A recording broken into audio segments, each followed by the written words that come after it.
मैं कुमार रणविजय फिर आज बिपिन चंद्र की सीरीज में आया हूँ। राष्ट्रीय आंदोलन में ठहराव के वर्ष, इसमें हम स्वराज्य पार्टी के बारे में चर्चा करेंगे और जो है कांग्रेस में मतभेद भी हुआ, फिर उस एकता भी आई और गांधी जी की इसमें क्या भूमिका थी उसको भी देखेंगे। चलते हैं, चलिए ठीक है।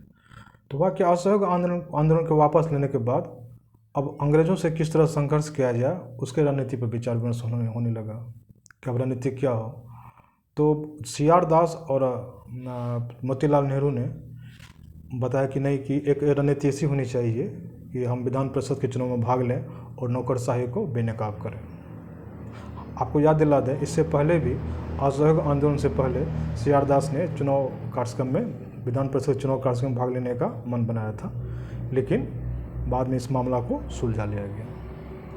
और इस समय चित्तरंजन दास CR दास कांग्रेस के अध्यक्ष थे। उस अधिवेशन में इस प्रस्ताव को रखा गया, हालांकि मोतीलाल नेहरू भी उसमें महामंत्री थे। इस प्रस्ताव को रखा गया और इसमें तर्क दिया गया, अगर उसमें हम भाग लेंगे तो विधान परिषद का स्वरूप या तो बदल जाएगा या तो खत्म हो जाएगा। लेकिन इनका प्रस्ताव खारिज हो गया और प्रस्ताव खारिज होते ही CR दास ने कांग्रेस से इस्तीफा दे दिया और मोतीलाल नेहरू ने भी इस्तीफा दे दिया। तो इनके जो विरोधी थे, कांग्रेस दो ग्रुप में बढ़ चुका था। इनके विरोधी थे सरदार वल्लभ भाई पटेल और राजेंद्र प्रसाद और राजगोपालाचारी। ठीक है। विपिन चंद्र ने लिखा है कि विधान परिषदों में हिस्सा लेने वाले समर्थकों को परिवर्तन समर्थक कहा गया और इसके विरोधियों को परिवर्तन विरोधियों की संज्ञा दी गई।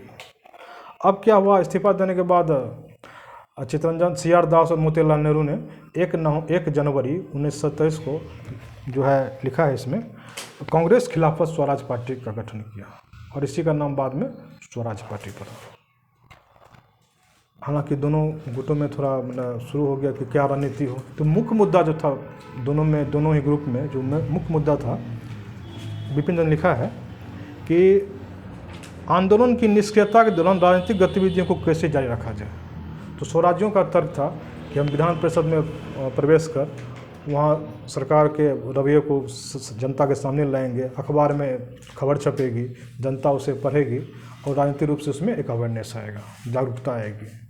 और दूसरा उन्होंने तर्क दिया, अगर कांग्रेस उसमें भाग नहीं लेगी तो गैर कांग्रेसी लोग उसमें आएंगे और जनता का प्रभाव कांग्रेस से कम हो जाएगा।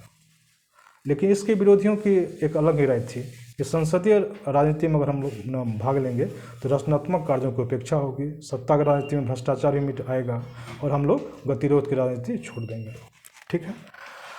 अब आगे लेकिन दोनों खेमों में अब दबाव बढ़ने लगा कि कहीं सूरत का पुनरावृत्ति न हो जाए, तो दोनों अंत में एक समझौता के रुख में आए। और फिल्म्स के लिए बहुत इंपॉर्टेंट प्रश्न है कि सितंबर 1927 में दिल्ली में कांग्रेस के एक विशेष अधिवेशन में कांग्रेस ने विधान परिषदों में प्रवेश का विरोध बंद करने का निश्चय किया। कांग्रेस कार्यकर्ताओं को चुनाव लड़ने और मतदान करने की इजाज़त दी गई। 1924 में स्वास्थ्य कारणों से महात्मा गांधी भी रिहा कर दिए गए। अंग्रेजों ने सलाह दी कि आप स्वराज्यों का निंदा करें, आलोचना करें, क्योंकि वो आपके रास्ते को छोड़ दिया, अहिंसा के रास्ते को छोड़ दिया, मतलब आपकी नीतियों के खिलाफ जा रहे हैं वो। लेकिन गांधी जी ने ऐसा कुछ नहीं किया। चुनाव तो हो ही चुका था और विधान परिषद में जो स्वराज्यों का जो परफॉर्मेंस था, जो प्रदर्शन था, बहुत ही ज़बरदस्त था। लिखा है विपिन, जुझारूपन था। गांधी जी को भी विश्वास हो गया कि स्वराज पार्टी वाले कभी साम्राज्यवादी प्रशासन के अंग नहीं बन सकते, साम्राज्यवादी के अंग नहीं बन सकते हैं। ठीक है। अब जो है अंग्रेजों ने एक अलग ही रुख अपनाया। सरकार ने आतंकवाद से निपटने के नाम पर नागरिक अधिकारों का दमन करना शुरू कर दिया। 1924 में सरकार ने एक अध्यादेश जारी किया जिसके तहत कांग्रेस कार्यालयों और नेताओं के घर में छापे मारे ही गए। अनेक स्वराज्य क्रांतिकारी नेता और राष्ट्र कांग्रेस के नेता को भी गिरफ्तार कर लिया गया। इंपॉर्टेंट है फिल्म्स के लिए।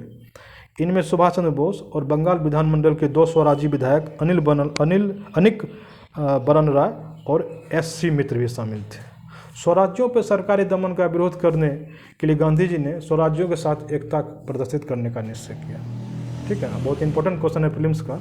1924 को गांधी जी ने स्वराज्यों और उसके विरोधियों के बीच के खाई को पाट दिया।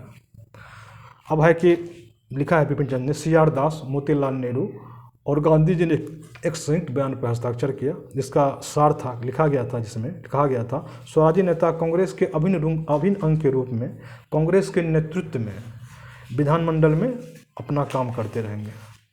और दिसंबर में बेलगांव कांग्रेस अधिवेशन में इस निर्णय को मंजूरी दी गई। और प्रीलिम्स के लिए भी इम्पोर्टेंट है, इस अधिवेशन की अध्यक्षता गांधी जी ने की। कांग्रेस कार्यकारिणी में गांधी जी ने स्वराज्यों को काफ़ी स्थान दिया था। धन्यवाद।